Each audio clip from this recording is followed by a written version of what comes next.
মুর্শিদাবাদ জেলার English medium জগতে সুনাম খ্যাত কমল কুমারী দেবী মডেল স্কুলের বার্ষিক অনুষ্ঠানের দ্বিতীয় দিন কি বললেন কমল কুমারী দেবী মডেল স্কুলের চেয়ারম্যান সুদীপ্ত নাথ।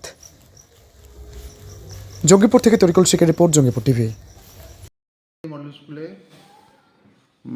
বাৎসরিক যে স্পোর্টস ইভেন্ট হয় তার দ্বিতীয় দিন ছিল।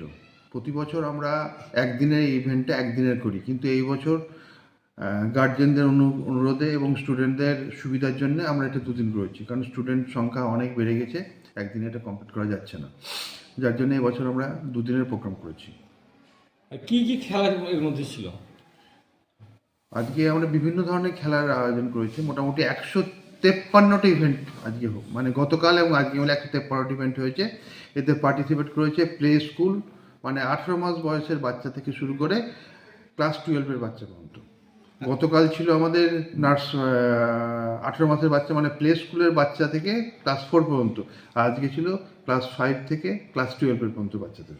আজকে এই যে শীতের হিমেল খুব ভালো লাগছে, এটা খুব এনজয় করছি, এবং আমার থেকেও বেশি এনজয় করছে আমার স্টুডেন্টরা, আমার যারা আছে স্টাফরা, এবং শুধু যে স্পোর্টসের প্রোগ্রামে শুধু যে স্টুডেন্টরা অংশগ্রহণ করছে তাই নয়, এর মধ্যে টিচাররা পার্টিসিপেট করেছে, ফার্স্ট সেকেন্ড থার্ড হয়েছে, ফিমেল টিচাররা, মেল টিচাররা, আমাদের ড্রাইভাররা করেছে অংশগ্রহণ, যারা আন্টি আছে তারা অংশগ্রহণ করেছে, এবং তার সঙ্গে করেছে গার্জেনরা।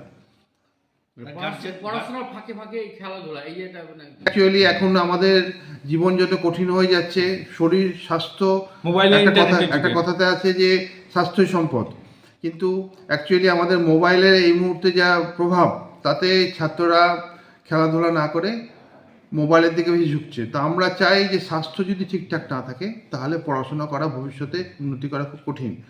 আজকে ছাত্রদের পুরস্কৃত করা হলো, মেডেল দেওয়া হলো, আরো অনেক কিছুই দেওয়া হলো, কি বলবেন? আজকে অনেক কিছু পুরস্কার করে দেওয়া হলো, এবং আজকে আমাদের পুরস্কার তো দেওয়া হলেই, গতকাল এসেছিলেন আমাদের অনুষ্ঠানে প্রিয়ঙ্কা সাউ, মাননীয় আমাদের জুডিশিয়াল ম্যাজিস্ট্রেট, আজকে এসেছিলেন অ্যাডিশনাল এসপি সাহেব। তো এরা অ্যাকচুয়ালি সবাই গার্জেন, আমরা এবার গার্জেনের বাইরে কাউকে বলিনি, যারা এসেছিলেন সবাই আমাদের গার্জেন। তো আমি একটা কথাই সবসময় সবাইকে বলি, স্টুডেন্টদেরকে বলি, যে পড়াশোনা তো করতে হবে, কিন্তু তার সঙ্গে শরীর স্বাস্থ্য ঠিক রাখতে হবে। শরীর যদি ঠিক না থাকে তাহলে কিন্তু পড়াশোনাটা সাকসেস পাওয়া কঠিন। আপনার পরিচয়? আমি সুদীপ্ত নাথ, চেয়ারম্যান কমল কুমারী দেবী মডেল স্কুল। ভালো।